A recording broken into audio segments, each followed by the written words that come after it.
se inscrevam lá no meu canal do YouTube, porque agora eu estou virando um YouTuber e preciso chegar a 1.000 inscritos. Faltam poucos. Então, deixa um joinha lá, não custa nada.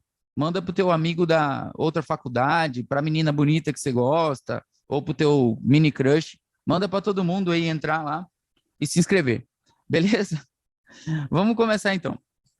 Síndrome pancreática.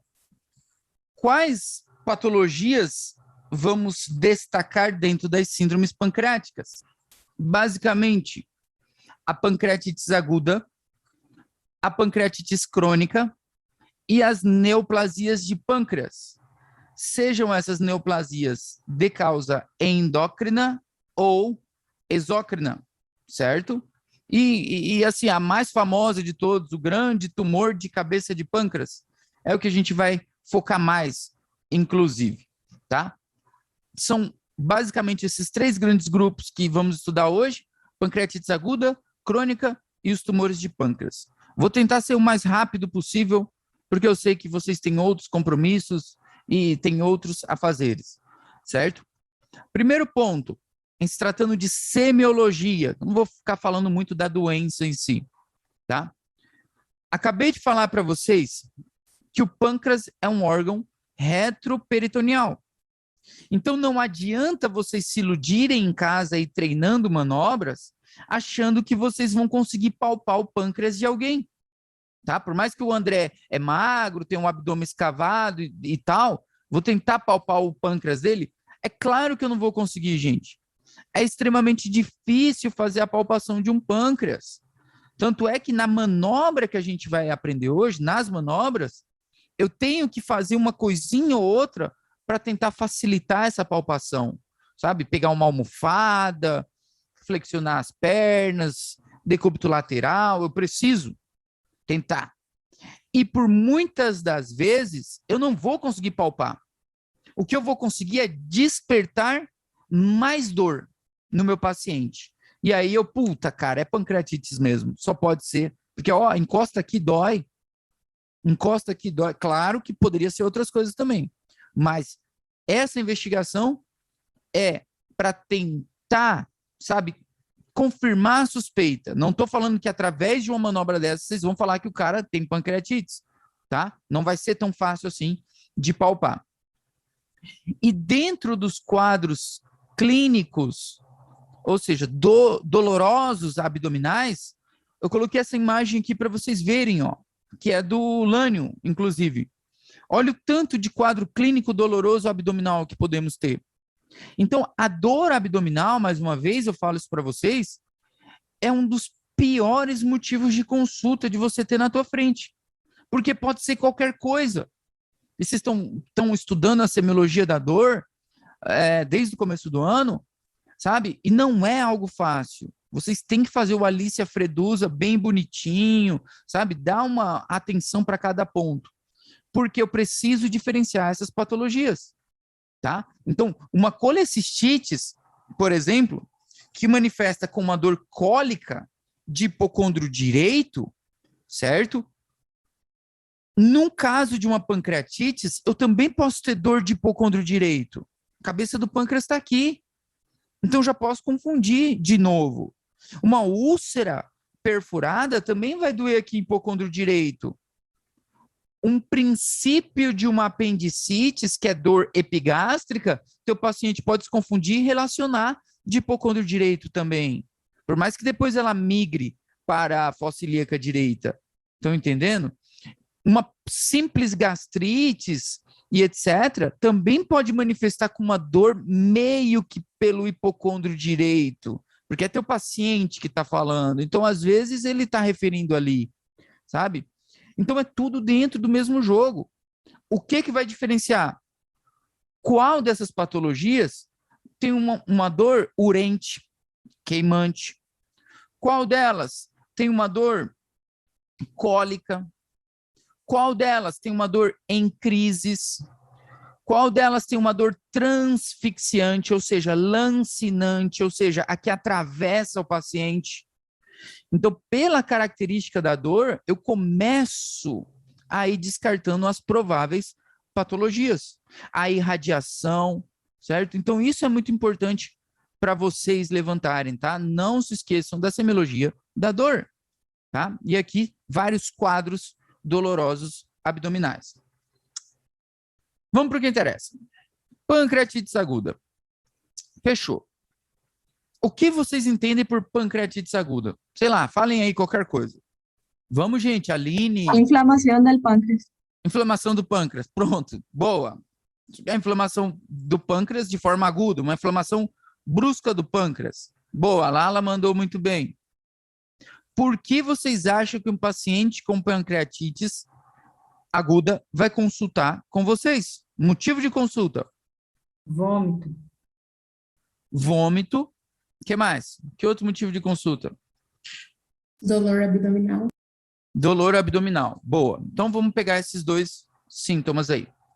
Então, gente, boa, dolor e vômito. Por que esses dois sintomas que vocês falaram foi perfeito? Por quê? O principal sintoma que ele vai manifestar para vocês é a dor, sem dúvida. Muita dor. Uma dor pode ser um pouco confusa no começo, certo? A gente já vai falar dela daqui a pouquinho. E o segundo principal sintoma que ele vai apresentar para ti é o vômito. Náuseas e vômitos, certo? Vômito. E o terceiro principal sintoma que ele vai apresentar para ti é o vômito de novo. E o quarto principal sintoma que ele vai apresentar é o vômito de novo. E o quinto é o vômito de novo. E o sexto é o vômito. Pronto, fim. Sempre vai ser isso, tá? Principal sintoma de pancreatite aguda, dolor e vômito. Fim. O paciente está com dor abdominal e vomitando muito enjoado, náuseas pra cacete, cara, vamos lá, vamos investigar uma pancreatite. Vamos investigar, tá? Com uma boa anamnese e um bom exame físico. Então, eu já entendi o motivo de consulta. Perfeito, já entendi. E se for dolor, querendo ou não, basicamente eu vou ter que fazer o Alicia Freduzame, tá? Só isso, tá? E, claro, fazer a semiologia do vômito, que vocês já sabem, o conteúdo do vômito, o número de oportunidades desse vômito, se é precedido de náuseas ou não, sabe? Então, tem que fazer a semiologia do vômito também bem bonitinha. Dentro da pancreatite aguda, antes da gente entrar lá no nosso app, eu já quero ir lá para o app, vamos colocá-la em síndromes, tá? Então, ela pode entrar como uma síndrome dolorosa abdominal, uma síndrome de abdômen agudo inflamatório. Pancreatite aguda é um abdômen agudo e inflamatório, tá? Um exemplo clássico de grande drama abdominal é a pancreatite aguda. Tá lá no Dias. Então, já peguei, que é um abdômen agudo inflamatório, que é um grande drama abdominal, certo? Outra coisa, essa aqui é importante, importantíssimo, tá? A pancreatite aguda não é um processo infeccioso, tá? Por mais que raramente pode ter uma relação com infecção, tá? Mas, na grande maioria das vezes, não é um processo infeccioso. Inflamação não é a mesma coisa que infecção, tá? Então, muita gente confunde às vezes. Isso é muito importante lá para o tratamento depois, se eu tenho que dar antibiótico ou não, mas a gente vai ver isso depois, tá? Causas de pancreatite aguda. Milhares de causas, tá? Muitas causas. Qual que eu tenho que saber? A principal. Principal causa de pancreatite aguda? Biliar. Na mulher e no homem, a alcoólica, tá? Ah, eu tenho que fazer essa diferenciação? É legal, tá? Então, se tua paciente é mulher, a causa provável dessa pancreatite aguda deve ser um cálculo que migrou da vesícula biliar, certo? E impactou ali a nível da ampolha de Vater, do conduto de Wilson e tal. A gente também já fala um pouquinho da fisiopatologia. E se for um homem, a principal causa é a alcoólica, tá? Se não fizerem a distinção de sexo para vocês, tipo assim, se não perguntarem se é no homem nem na mulher, qual que é a principal causa? A biliar, pronto. Joga para biliar, tá? independente do sexo, tá? Se fizerem a distinção de sexo, mulher biliar e homem alcoólica, tá? Tem outras causas, como causas simplesmente idiopáticas, ou seja, desconhecidas. Então, não é cálculo nem álcool, preciso investigar o que é. E o que que pode ser? Pode ser algum medicamento usado de forma sobredoses, por exemplo, às vezes tentativas de suicídio e tal, causa dano tanto hepático quanto pancreático. Pode ser um trauma. Então, o paciente sofreu uma queda, o cara caiu de costas no chão, o pâncreas está atrás. Então, foi um trauma direto, um acidente, sabe? Um trauma contuso mesmo pode causar uma pancreatite. Picada de escorpião, por exemplo, a toxina do escorpião pode causar uma pancreatite, sabe? Enfim, tem inúmeras causas. Mas o que vocês têm que saber é a biliar e a alcoólica. Fechou, tá? Levando para a anatomia patológica, que vocês viram ano passado, o que representa a minha pancreatite aguda? A forma edematosa dela, como vocês estão vendo ali, que é a mais frequente, certo? E temos a forma necrohemorrágica. Todo mundo lembra que a pancreatite aguda tinha necroses grassa. Vamos para o que importa agora. Semiologia. Dor. É uma dor muito forte, certo? Aquela questão da intensidade e tal. Não, vamos fazer o Alice Fredusa. Primeiro, a aparição. Então, a aparição da pancreatite aguda, da dor, é uma aparição brusca, certo? Então, um quadro de evolução, vamos pôr aí de horas, às vezes, um dia de evolução, aí ele foi consultar, sabe? Tá doendo desde manhã, 12 horas de evolução, tá? Então, aparição brusca, certo? Depois, localização, localizada na região epigástrica. Perfeito. Ai, mas você falou que era do hipocôndrio esquerdo, direito. Tanto faz, cara. Coloca epigástrica, mais fácil, tá? Então, aparição brusca, localizado no epigástrio. E agora o mais importante, a irradiação, que se irradia para ambos os hipocôndrios. Ou seja, uma irradiação em faixa, em cinturão. Aí tu matou a pau. Quem leu a tua história clínica pode parar aí na irradiação já. Já estou descrevendo uma pancreatite. Dor brusca, certo? Epigástrica, que se irradia em faixa, que se irradia em barra para a espalda, pode ser que seja uma pancreatite, tá? Então, esses dados são importantes, tá bom? Se estende para o dorso, como vocês quiserem, perfeito, tá? Então, a localização, irradiação, característica, o caráter da dor, se é queimante, cólica e por aí vai. É uma dor transfixiante. Essa também é importante. É como se estivesse atravessando o teu paciente da região epigástrica para as costas dele. Então, tem uma lança que atravessou ele, lancinante, transfixiante, tá bom? Também é importante essa característica, porque eu já diferencio de uma dor queimante, de uma gastrite, por exemplo, tá? Então, transfixiante. Então, falamos Alicia. Depois, intensidade. Olha, eu já me confundindo. Intensidade da dor. Esqueminha, de 0 a 10, quanto que dói, não sei o quê. Gente, dependendo, na vida real, tá? Dependendo da situação, você não precisa perguntar isso aí pro cara, não. Sabe? Claro que a gente pergunta, mas imagina o cara tá lá, ó, morrendo de dor, ou num quadro de apendicite. Esse cara aqui, ó, ele tá morrendo de dor, tá vomitando pra cacete. Você vai ficar lá assim, senhor, a sua dor de 0 a 10, 0 é o senhor não está sentindo nada, 10 é a pior dor da sua vida. Quanto o senhor está sentindo? Ele vai te olhar e falar assim, meu, você é louca? Você tem problema? Porra, tá doendo pra cacete, cara. Faz alguma coisa. Então tem coisa que é muito tipo do livrinho, da teoria, que é mais pra gente passar de ano. Claro, na tua história clínica você tem que pôr. Nosso objetivo é passar de ano. Mas na vida real, não é sempre que a gente vai ficar nessa de 0 a 10, quanto que é? Não. E às vezes o teu paciente é muito leigo, ele não vai entender. Muito complicado para ele. Então, basicamente, é uma dor intensa. Já de cara, pancreatite é uma dor intensa. Não tem o que eu vou falar. É um quadro agudo, tá?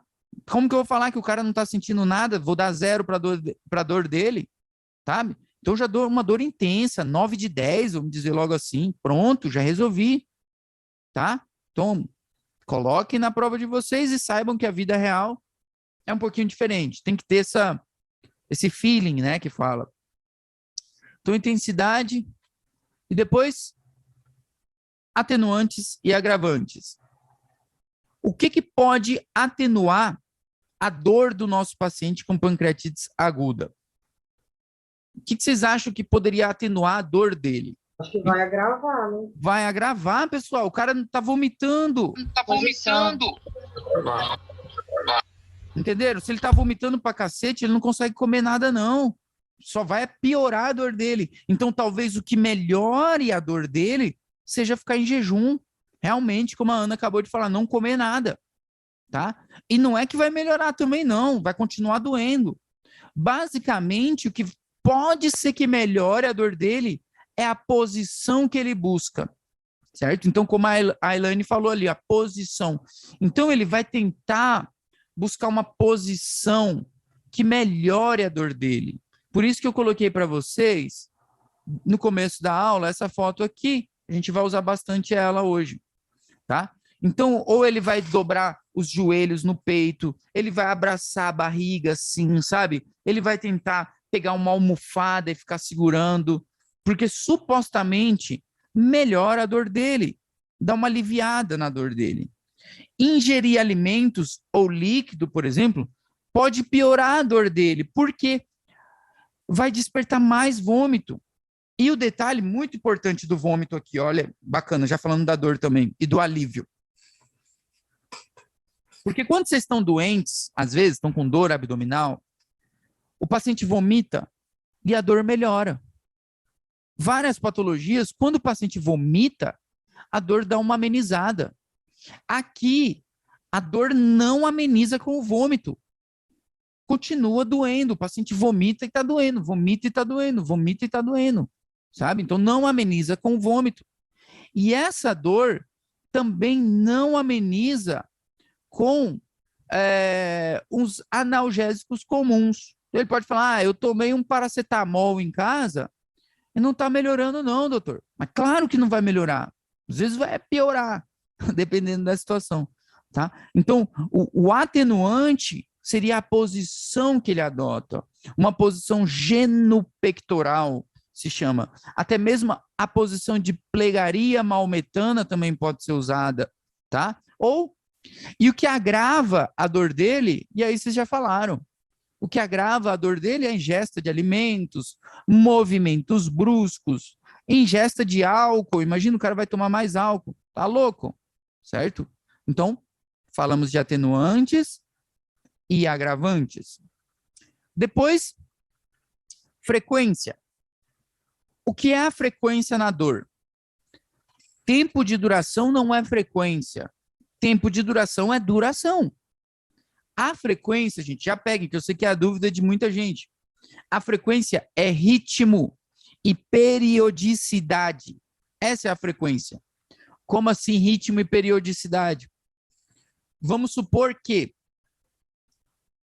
teu paciente tem dor pela manhã, e aí depois de mais ou menos 30 minutos, essa dor passou.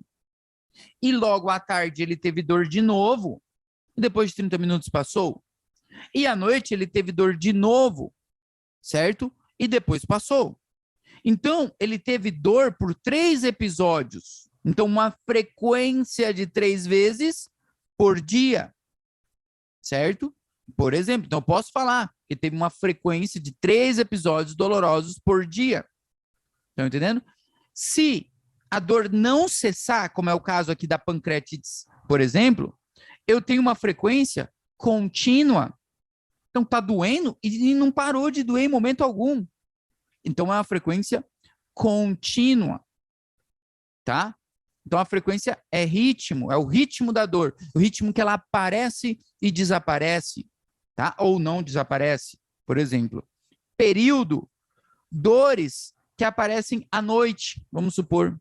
Dores que aparecem pela manhã, vamos supor. Então, eu tenho uma frequência matutina, por exemplo. Então, a dor só aparece de manhã, não sei do que. Ou a dor noturna, certo? Uma dor de madrugada, como tem os casos aí de úlceras, que quando o paciente fica sem comer nada, a dor aparece, tá? Mais para a noite. Então, tem essa frequência. Ah, outra coisa, a dor cólica. Uma coisa, eu não sei se eu falei isso já para vocês. Como vocês definem uma dor cólica? Ella dice que no para de doler, que continúa, pero bajito, bien despacito. Aí, como a Giovana falou, isso mesmo, tá? Então, o que acontece com a dor cólica? É confundir ela com a dor em crises. Em crise, eu tive uma crise dolorosa. Doeu pra cacete, mas parou de doer. A dor cólica, as mulheres vão saber até melhor. É a cólica menstrual, por exemplo. O que acontece na cólica menstrual? Você tá com dor. Aí vem aquela dor mais forte, um pico de dor. E esse pico diminui, mas não deixa de doer, continua doendo. Só que diminuiu a intensidade da dor.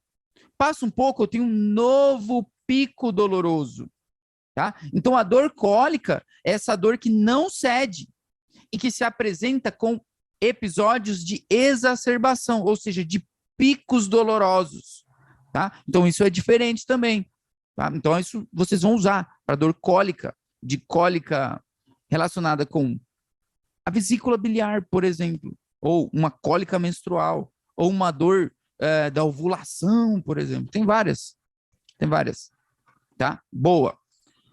Beleza, então a gente falou do Alicia Frê, duração, a frequência eu já expliquei. A duração é o tempo de evolução do quadro, certo? Então, se o teu paciente fala assim, porque é uma das primeiras perguntas quando começou? Olha, doutora, começou, sei lá, vamos supor que a gente está de noite, né? Começou hoje pela manhã. Então, eu tenho um quadro de evolução de 12 horas de evolução, certo? Então, essa é a minha duração. A duração é o tanto de horas, minutos, dias ou meses, dependendo da patologia, tá? Vai ter um tempo, a duração é tempo, tá? Fredu, sintomas acompanhantes. Como eu já falei, é o vômito, tá? A gente vai ver que tem outros sintomas, mas o foco é vômito, tá? Vômito e náuseas. Depois a gente fala deles, tá? E por último, uso de medicação para o quadro. Alicia Freduzame.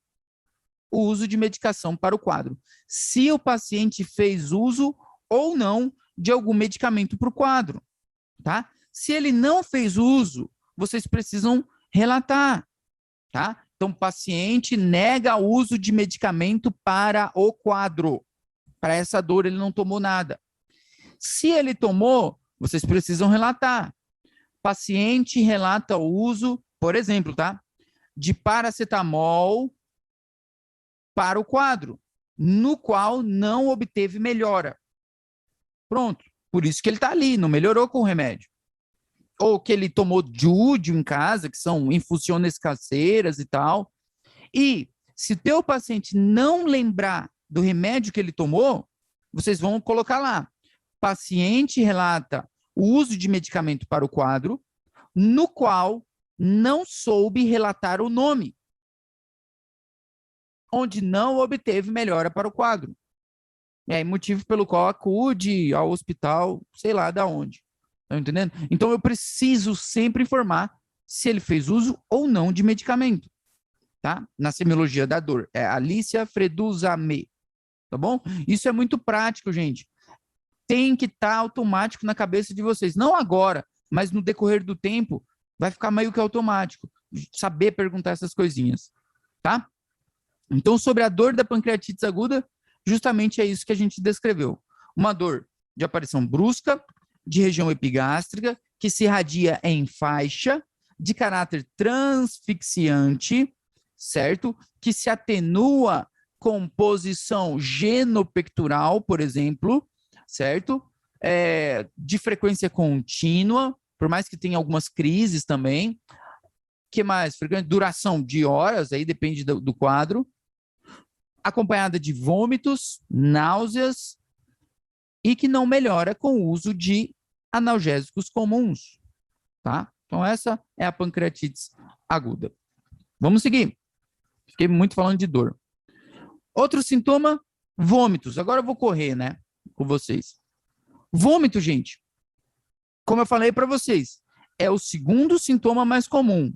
E também é o terceiro, o quarto, o quinto, o sexto, o sétimo, o que vocês quiserem. Vai ter vômito, sim ou sim. Tá? Vai ter vômito. Lembrar de descrever a semiologia do vômito.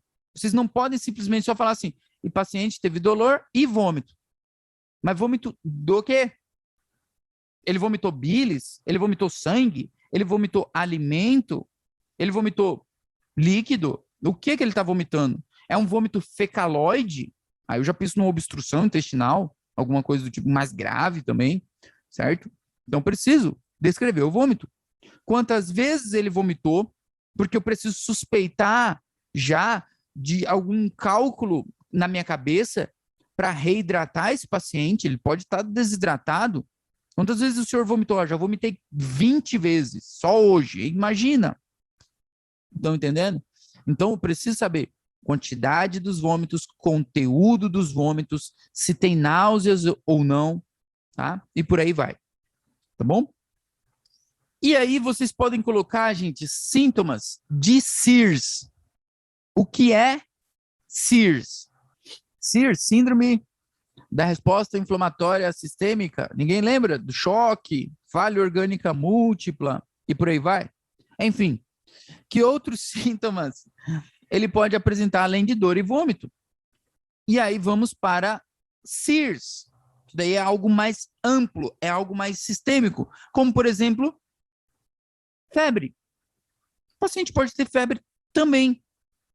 Como, por exemplo, taquicardia. Como, por exemplo, taquipneia. Por exemplo, hipotensão. Então, são sintomas sistêmicos, de repercussão sistêmica, que está acontecendo alguma coisa grave. Taquicardia, hipotensão, taquipneia, febre, oligúria, paciente que não urina, tá ficando grave.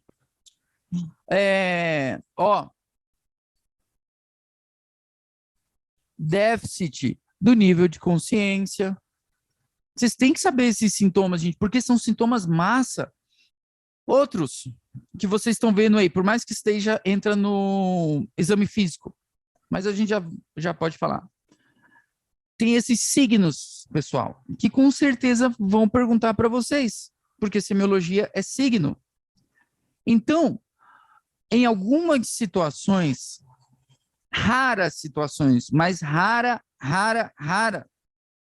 raramente, o paciente pode apresentar esses signos que vocês estão vendo aí, que é o signo de Cullen, o signo de Gray-Turner e aquele ali de baixo é o signo de Fox, tá? Que eu vou explicar para vocês justamente agora, tá? A primeira coisa que vocês têm que entender é que essas equimoses aí que vocês estão vendo são raríssimas de serem visualizadas na vida real e são muito frequentes na vida acadêmica. Então, sempre perguntam em prova sobre elas. Então, encontramos o signo de Cullen em qual patologia? Pancreatite aguda. O que é o signo de Gray-Turner? É uma equimose nos flancos do teu paciente. E Cullen, uma equimose periumbilical. E o de Fox é na virilha do teu paciente. Ali naquela foto de baixo é como se fosse na virilha, na região inguinal, mais ou menos, do teu paciente. Mais raro ainda, tá? Dica para vocês. Eu sempre confundia, pessoal, quem que é quem? Tipo, quem que é Cullen, quem que é Gray-Turner? Eu sabia que era de pancreatite aguda. Só que eu não sabia qual que era o do umbigo e qual que era o dos flancos. Então, associem assim, ó. Gray Turner são 2 nomes e vocês têm 2 flancos. Então, Gray Turner é o signo dos flancos. Com 2 nomes, 2 flancos. Cullen é um único nome e vocês só têm um único umbigo. Então, signo de Cullen é para o umbigo, tá? Fechou. Assim vocês não se confundem, tá? Boa. E eles representam basicamente algum quadro já, algum sangrado retroperitoneal, tá? É o que está acontecendo, um sangrado retroperitoneal, uma necrohemorragia, vamos dizer assim, tá? Não é tão frequente. Beleza. Olha lá, de novo, Cullen é um do umbigo e, nossa, tá meio estranho esse aqui, mas vamos deixar ele aí. Gray Turner dos flancos, tá? Nossa anamneses. Porque eu já investiguei a dor do paciente, já investiguei o vômito e etc. Dentro dos outros quadros, depois do AEA, vamos supor que a gente já fez o nosso AEA, tá? O nosso AEA foi em cima do motivo de consulta, acabamos de fazer. Qual que é o próximo passo? Depois do AEA? Areia. Vem o AREA, isso, bom dia, vem o AREA, perfeito. Então, o que temos que perguntar no AREA? Se o paciente já teve esse quadro doloroso antes, certo? E não é antes, tipo ontem. Se ele teve antes ontem, não é AREA, é AEA ainda. E não é antes semana passada, mês passado, é antes em algum momento da vida dele. Certo? Então, vocês têm que perguntar, olha, o senhor já veio consultar alguma vez aqui no hospital por essa dor, por esse tanto de vômito assim? Sim, doutora. Há uns 4 anos eu consultei. Passei muito mal e foi a mesma coisa. Então, relata quadro similar anterior. Então, ele teve isso antes, no AREA. Vocês não vão pôr isso lá no AEA.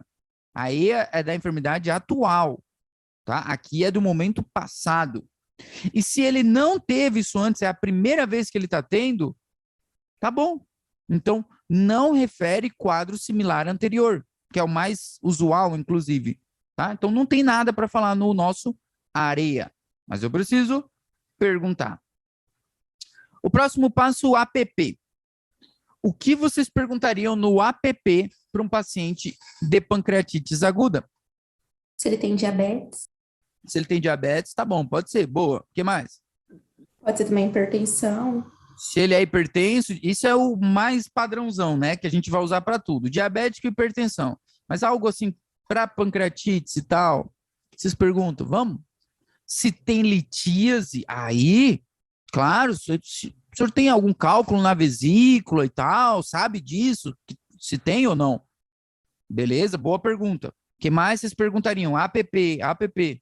Se ele bebe.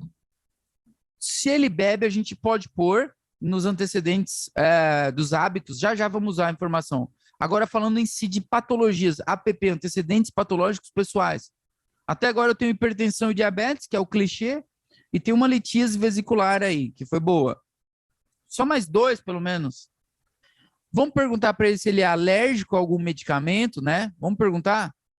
Então, pessoal, coloque uma coisa na cabeça de vocês. Não ignorem o APP. Por quê? O APP é padrão a gente usar hipertensão e diabetes. Legal, vou perguntar isso. Nunca, jamais, eu posso esquecer de perguntar se o meu paciente é alérgico, porque senão eu vou matar ele. Eu não perguntei. O senhor é alérgico a algum medicamento? É aqui que eu pergunto. Sim, doutor, eu sou alérgico. A dipirona, por exemplo, ele está com dor. Eu sou alérgico a ketorolac. Seria uma opção para tratar a dor dele. Se eu der, eu vou matar o cara. Estão entendendo? Então, preciso perguntar. E outra coisa que vocês sempre têm que perguntar no APP, se ele fez cirurgia prévia. Tá? Por quê? Se o cara já retirou a vesícula, por exemplo, ou se já fez uma cirurgia de retirada de cálculo biliar, por exemplo, pode estar tendo outro cálculo ali, se ele não tirou a vesícula ainda, né? E aí esse cálculo está causando essa pancreatite. E se ele tirou a vesícula, eu fico pensando, calma lá, esse cara tirou a vesícula dele. Não pode ser de causa biliar, essa pancreatite. certo? Então eu tenho que investigar outras causas. Então cirurgias prévias é muito importante. Além do que, se eu tiver que operar esse paciente, eu já sei que ele já tomou uma anestesia, por exemplo. Então, já está tranquilo para o meu lado. E cirurgia prévia é qualquer tipo de cirurgia prévia. Se a mulher fez uma cesárea, já conta. Ela já operou, já fez uma cesárea. Tá valendo, tá? Então, dentro do APP é muito importante isso, tá? Perguntar as patologias de base desse paciente, tá? A questão dos hábitos. A questão, com certeza, do hábito tóxico relacionado com o álcool, tá? Então, se o senhor bebe, o que o senhor bebe, por quanto tempo o senhor bebe, quantidade que o senhor bebe, tá? Também tenho que perguntar.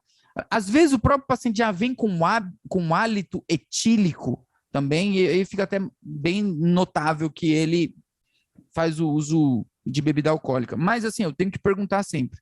Se ele fuma, a mesma coisa, porque tem a relação com câncer de pâncreas, a gente vai ver depois. Enfim, hábitos tóxicos, tá? Isso vai tudo no APP, tá? E por último, o APF, dentro da anamnese, para saber se ele tem algum antecedente familiar. Show, fechou. Fizemos uma boa anamnese, tá? Fizemos uma boa anamnese, tá? Boa. Perguntamos basicamente várias coisas importantes.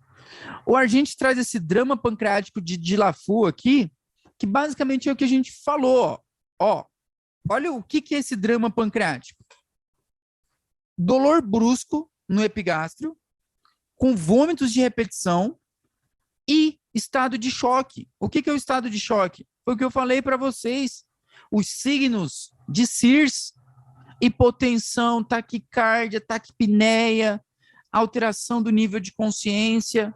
Então, isso é o drama pancreático de Delafoux, tá? Eu posso chamar. Tá? Mas nada demais também. Boa. Então, fizemos uma boa anamnese. Precisamos de um bom exame físico. Agora vai ser de boa, tá? Porque vocês já sabem fazer o exame físico de abdômen, tá? Então, no exame físico do pâncreas, de um paciente com pancreatites, peraí, deixa eu ver o chat aqui. Exame físico de um paciente com pancreatites aguda, seguindo sempre a ordem, inspeção, é abdômen? Poxa, então eu vou para ausculta, percussão e palpação, tá? O que chama a atenção aqui? Vou falar das coisas que mais chamam a atenção, senão a gente vai ficar muito perdendo tempo. Na inspeção em si, podemos ver a posição que o teu paciente adota no leito, que chama muita atenção. A face dolorosa dele também chama atenção, né? Nessa ectoscopia todo, né? O estado de aparência do teu paciente chama muita atenção, levando em consideração a essa ectoscopia. Em algumas situações, o teu paciente pode ter icterícia, mas é muito raro a icterícia numa pancreatite aguda, mas pode ter e pode cair em prova. A icterícia vai ser causada pelo edema do pâncreas. Então, na hora que o pâncreas inchou, ele obstrui a via biliar e o paciente fica ictérico. Mas é raro, tá? Mas eu posso pôr na minha ectoscopia, querendo ou não, tá? Poderia, é algo legal, chama muita atenção, tá? Chama muita atenção. O que mais? Na minha auscultação, podemos ter estertores crepitantes nas bases, certo? Devido a um derrame pleural. Puta! Pancreatites causa derrame pleural também? Não sabia disso. Causa, tá? Principalmente do lado esquerdo, tá? Tem uma comunicação ali, certo? Entre a cavidade abdominal com a cavidade torácica e pode causar um derrame pleural, tá? O interessante da pancreatite, gente, aguda, é que o paciente perde volume tanto vomitando quanto para o terceiro espaço. Então, como tem esse edema de pâncreas, ele começa a perder líquido aqui dentro da cavidade abdominal. E esse líquido pode ir para a sua pleura e causar um derrame pleural, por exemplo, tá? Então, ele perde muito líquido, tá? Tem oligúria, vai estar desidratado. Então, a nível da auscultação, temos estertores crepitantes nas bases, tá?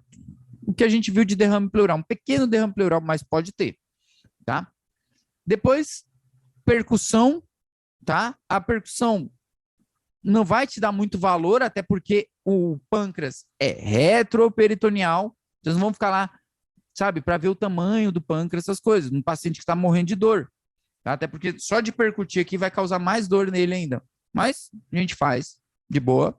Posso ter um hipertimpanismo, né, se ele tiver com aquele meteorismo todo, tá? E posso ter algumas alterações de matidez. E a palpação, temos um abdômen até que blando, tá? Não tem ainda aquela defesa toda, aquele abdômen em tábua todo que a gente sabe, certo? Então, nós temos até um abdômen blando e um abdômen doloroso. Então, ele é um abdômen doloroso a palpação. Eu mal encosto ali, ele já começa a reclamar de dor.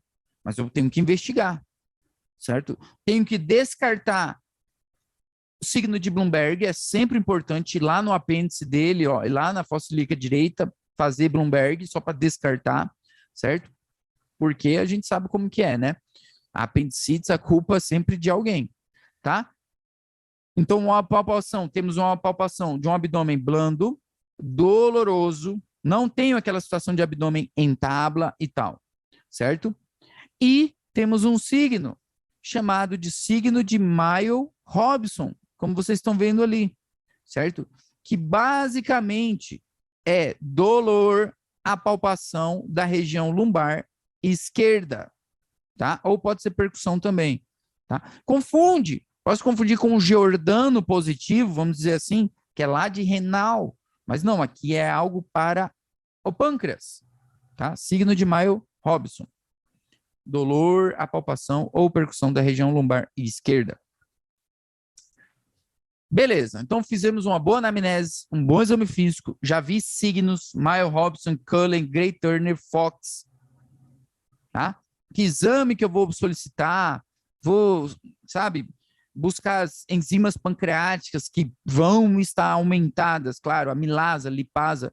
Eu coloquei aí para vocês, mas eu não vou ficar falando aqui, porque senão a gente vai perder muito tempo, tá? Então, depois vocês deem uma lida.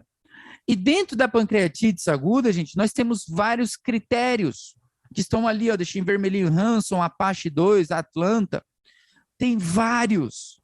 Tem Baltazar, tem o próprio critério de SOFA para sepsis, tem o de Marshall, tá? E aí os exames de imagem, né, para ver mesmo se esse pâncreas está aumentado, edematizado, se tem necroses. Um raio-x é útil para ver o derrame pleural do pulmão, por exemplo, tá? Mas não se preocupem.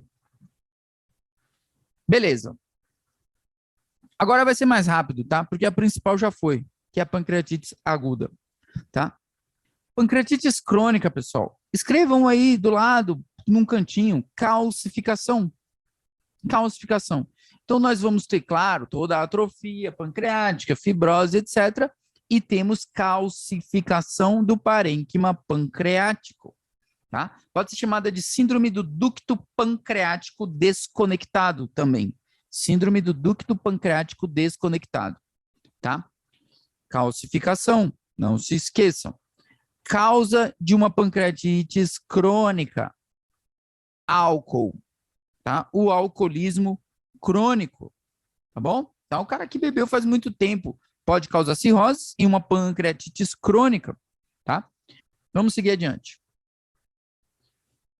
Anamnese, quadro clínico. Vamos lá, eu não vou repetir tudo aquilo do Alicia Fredusa que eu falei agorinha para vocês. Vamos só pontuar as coisinhas, tá?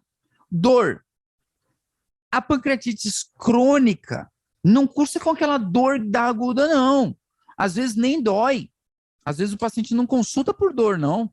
Não tá nem aí. Consulta por algum transtorno digestivo, uma diarreia, uma esteatorreia, tá? Não dói, tá? E se for doer, ele consulta por uma dor mais inespecífica, uma dor mais surda, sabe? Uma dor mais esquisita, mais estranha, Não assim tão muito marcante daquela embarra, transfixiante e tal, certo? O que às vezes podem confundir a gente com um cólico relacionado com vesícula. Posso confundir com úlcera do estômago, por exemplo, porque é uma dor que não é tão característica, certo? Então tá bom, tá? Então essa é a questão da dor dele.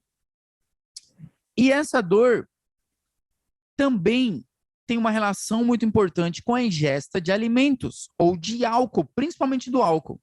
Então o cara tem a pancreatite aguda, a crônica dele, e se ele tomar aí a cachaça que ele toma, né, desperta essa dor por causa da ingesta do álcool, de 100 ml, por exemplo, de álcool puro, de uma pinga de Piribebui, Fortim, Cânia, desperta a dor, tá? Ou de alimentos grassos também, tá bom?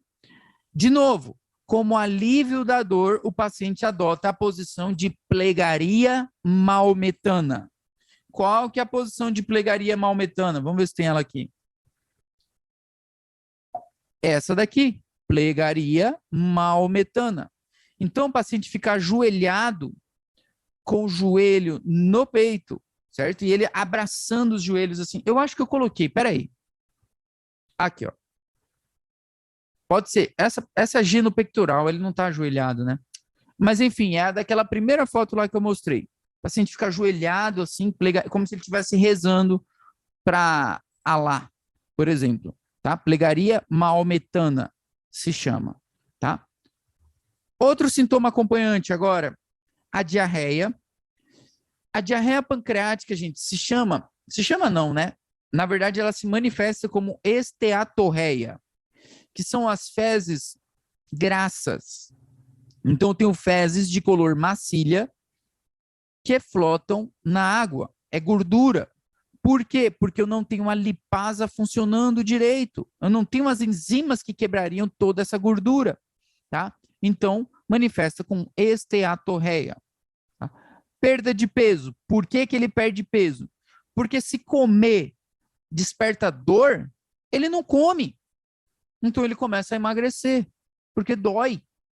Tá? Então, perda de peso. Diabetes ele vai ter por quê? Falei no começo da aula para vocês.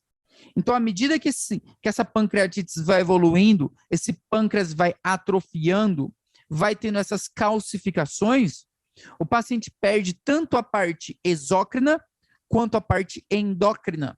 Então, ele também perde os islotes de Langerhans. Então, ele pode ter diabetes, pode ter, não é também regra, tá? Aqui, essas fotos são boas. Elas indicam o ponto pancreático doloroso. Aqui, ó, PP, ponto pancreático, que é chamado de ponto de Desjardins. Aqui, eu coloquei para vocês o nome dele em algum lugar. Aqui, ó, ponto de Desjardins. Se escreve assim. Então, vocês vão traçar uma linha imaginária da axila até o umbigo, certo? Da axila direita até o umbigo, parecido com o ponto cístico, o ponto da vesícula. E em torno de 5 a 7 centímetros do umbigo, vocês vão marcar o ponto de Desjardins, tá? Supostamente, pessoal, isso é muita viagem também, é aqui que deságua o colédoco e o conduto de Wilson, tá? Então, supostamente aqui, estamos na ampolha de Vater, mais ou menos, tá? Essa seria a união ali do colédoco, do esfíncter de Oddi e etc. Tá? Ponto de Desjardins. É aqui que eu aperto para buscar dolor. Ponto doloroso pancreático. Ponto de Desjardins. Pode ser que caia. Tá? Ponto doloroso pancreático. A letra B que vocês estão vendo aqui, ó, é o ponto cístico, tá? Cuidado. Isso aqui é vesícula. O pancreático está bem aqui. Tá bom? Não se esqueçam. Tá? E essa daqui é a zona que eu escrevi ali, pancreática coledociana, ou zona de Schaufert, tá? Zona pancreática coledociana, ou zona de Schaufert, que basicamente, pessoal, é vocês fazerem um triângulo aqui, ó, e marcar toda essa zona aqui, tá? Então, uns 5 centímetros de novo, tanto a nível vertical assim, ó. Zona de Schaufert. Bom? Ponto de Desjardins. Ponto doloroso pancreático. Tá? O que mais? O interrogatório, como a gente já falou, certo? Agora, mais específico ainda para a questão do álcool, para a idade do paciente, para suspeita, às vezes até mesmo de um câncer já de pâncreas e tal. Então, tenho que investigar certinho, tá? Mas, assim, não foge muito do que a gente já falou. Então, também não vou ficar aqui. Eu daria atenção especial aqui, ó, para os hábitos fisiológicos desse paciente, para a catarses dele. Tá? Como estão as suas fezes, os aspectos, é mais gordurosa e tal, porque é algo relacionado com a pancreatite crônica, tá? Beleza. E o exame físico, gente, mais importante, ponto pancreático de Desjardins. Eu posso usar isso aqui também para pancreatite aguda, tá? Zona de Schaufert, saber certinho, tá? De novo, não é tão específico a palpação desse pâncreas, sabe? Não é tão fácil. É mais para ir descartando as outras patologias. Então, eu posso fazer uma palpação aqui para descartar apêndice. Posso buscar lá o signo de Murphy para vesícula, por exemplo. Então, eu vou ir descartando. Tá? E aí vai sobrando o fígado. Descarto o rim. Tá? Estudos de laboratório. Tá? Como eu falei para vocês, a amilasa, a lipasa agora podem estar normais, porque não é um quadro tão agudo, certo? Interessante solicitar um exame de matérias fecais para buscar gordura nas fezes, certo? E os estudos por imagem, que eu não vou focar, porque o nosso tema é semiologia. Posiçãozinha adotada no leito genopectoral, certo? E pode ser também a posição de plegaria maometana. E para terminar, jogo rápido, e aí eu já mostro um videozinho das manobras também. Tumor de pâncreas, bem rápido, tá? Então nós podemos ter tumores endócrinos e exócrinos. Por mais que se fala muito do tumor de cabeça de pâncreas, tá? O mais famoso, tal, mas eu preciso mencionar esses outros para vocês. Os tumores endócrinos e os exócrinos. Os tumores endócrinos são um pouco mais raros, mas podem acontecer. Podem ser não funcionantes, ou seja, não tem relação com a hipersecreção de alguma hormona, tá? Ele está só obstruindo, porque é um tumor. E funcionante, que é quando ele secreta um excesso da respectiva hormona, tá? Um bem comentado, às vezes, é o insulinoma, tá? Então, eu tenho um excesso de insulina, tá bom? E aí, depois vocês podem ver com mais calma, tá? Não vou também focar tanto, não. E aqui, basicamente, era para mostrar os slots de Langerhans, tá? De um insulinoma. E aí, tem o aumento do número das respectivas células. E aí, ó, aqui tá. Posição de plegaria maometana. Essa daqui, ó. Olha o jeito que ele fica. E fica assim mesmo. Eu já vi gente assim em cima da cama. Tá? Os exócrinos. Então, o principal tumor de pâncreas, um maligno, tá? O principal câncer do pâncreas é o carcinoma, é o adenocarcinoma, tá? É o adenocarcinoma de cabeça de pâncreas. Tá? Adenocarcinoma de cabeça de pâncreas. 70% é ele. O restante é muito raro ele acometer o corpo ou a cola do pâncreas. Então, fica mais para o lado direito, tá? Importante, fator de risco, porque eu preciso investigar. Pancreatite crônica. Então, aquela pancreatite crônica pode evoluir para um câncer de pâncreas, tá? E lá atrás eu preciso descartar se já não é um câncer, tá? E um fator de risco muito bacana não, mas muito notável, é o hábito de fumar cigarro.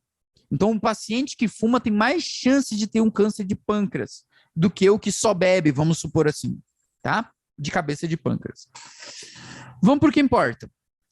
De todos os sintomas, eu só vou falar um para vocês, do câncer de pâncreas aqui, a icterícia, tá? A icterícia. Por quê? É uma icterícia diferente da icterícia da obstrução intrahepática, que é mais brusca, que é mais, sabe, repentina.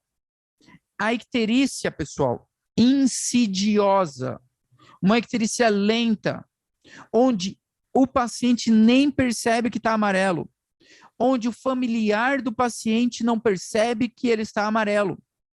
Precisa vir uma terceira pessoa visitar esse paciente e falar assim, cara, o que está acontecendo? Por que você está tão amarelo assim? E emagreceu? E aí o paciente fala assim, não, eu amarelo? Não tô amarelo não. Você tá assim, meu. Então o paciente nem percebe de tão lenta que é a evolução, tá? E se esse paciente for um idoso, um adulto maior, meu, tudo me encaminha para um carcinoma de cabeça de pâncreas. Tudo me encaminha. Que não tem um bom pronóstico, inclusive. O pronóstico é ruim, tá? Inclusive, tá? Então, a icterícia é fundamental. Eu vou buscar a icterícia, tá? A dor, ele vai ter dor também? Por isso que ele fica assim? Sim, ele tem dor também. Uma dor que se irradia para a região dorsal, certo? Assim como a dor típica da pancreatites, que melhora na posição de plegaria maometana, por exemplo, tá? Ou geno pectoral, como vocês quiserem, mas principalmente essa de plegaria, tá? É uma dor, como é um câncer, uma dor mais sorda, mais esquisita também, certo? E acompanhada dessa icterícia. E de perda de peso, claro, porque câncer é perda de peso brusca, uma perda de peso considerável em poucos meses, um decaimento general, câncer, tá? E aqui temos algumas regras, tá? Onde temos uma lei que eu já falei para vocês, que é a lei de Courvoisier-Terrier. E a lei de Courvoisier-Terrier diz que todo paciente ictérico, com essa icterícia lenta, que tenha uma vesícula palpável, indolora, até que se prove o contrário, ele tem um carcinoma de cabeça de pâncreas. Isso se chama lei de Courvoisier-Terrier. Sempre perguntam ela, sempre. Lei de Courvoisier-Terrier. O que diz a lei? Que todo paciente com icterícia lenta, progressiva, que tenha uma vesícula palpável, indolora, até que se prove o contrário, tem carcinoma de cabeça de pâncreas, tá? Alguns livros chamam de signo de Courvoisier-Terrier, tá? Mas na verdade é uma lei, porque fala assim que todo, tá? E alguns livros, como o Argente, chamam esse achado de signo de Bard e Pique, tá? É a mesma coisa. Então, o signo é de Bard e Pique, a lei é de Courvoisier-Terrier. E o contexto é o mesmo, é a mesma coisinha, tá? E o nódulo de Virchow é aquele nódulo que aparece na região supraclavicular esquerda, muito relacionado com o câncer de estômago, mas às vezes no câncer de pâncreas ele também aparece. Passar uma imagem, já vamos terminar. Aqui é para mostrar um negócio para vocês, ó. Bem aqui, parece ter alguma tumoraçãozinha ali, ó. Dá para ver, ó. Tem alguma coisa aqui, diferente do outro lado. Posso considerar que é a vesícula biliar. O paciente está amarelo? Para mim está meio amarelo. Tem quantos anos? 75, vamos supor. Gordo ele não tá. Não sei quanto ele pesava antes, tá? Eu vou investigar na minha anamnese, tá? Vou palpar essa mini tumoração aqui que eu estou falando para vocês, que provavelmente é a vesícula, e vou perguntar, dói, senhor? Não, não dói. Então, todo paciente ictérico, de forma lenta, vesícula palpável, indolora, ele tem câncer de pâncreas. E isso é a lei de Courvoisier-Terrier. A vesícula, pessoal, normalmente não é palpável mesmo. E para terminar, duas manobras. Basicamente são duas manobras. Não tem muito valor assim, tipo, eu vou descobrir como um signo de Bloomberg ou algo do tipo. Não, tá? Mas a gente tem que saber, tá? Que é a manobra de Grott e essa de Mallet-Guy, tá? São duas. Eu coloquei um vídeo bem bacana para vocês também. Mas o que eu quero já falar para vocês sobre essas duas manobras? Primeira coisa, o pâncreas é retroperitoneal. Então, eu vou precisar de uma palpação um pouco mais profunda para eu fazer. Primeira coisa. Segunda coisa, eu posso utilizar de algumas formas para melhorar essa palpação profunda. Então, na manobra de Grotte, prestem atenção, como é a manobra de Grotte? Teu paciente está em decúbito dorsal, perfeito. Como que eu melhoro a minha palpação? Como que eu melhoro? Eu vou pedir para ele flexionar as pernas. Então, ele vai dobrar o joelhinho para deixar o abdômen mais blando, mais relaxado, vamos dizer assim. Legal, isso daí eu já sabia. Como que eu melhoro? Como que eu trago um órgão retroperitoneal para cima? Então, eu vou colocar uma almofada nas costas do meu paciente, na região lombar dele. O que vocês tiverem, uma almofada, o teu jaleco, a mochila, ou o próprio braço do paciente, se eu não tiver nada, faço um estilo variante de Middleton, do baço, que vocês já aprenderam. Então, eu coloco o próprio braço do paciente, mas eu preciso colocar alguma coisa ali atrás. Não se esqueçam disso, isso é o mais importante, tá? Porque é isso que os doutores querem ver, se você sabe o que está fazendo. Então, coloco uma almofada, ou coloco o braço do paciente, eu faço alguma coisa, a fim de trazer o pâncreas para cima, certo? E ajudar a relaxar também. Procuro o músculo reto anterior do meu paciente, certo? Então, eu vou no borde externo do reto anterior, tá? E eu vou rechaçando ele até a linha média.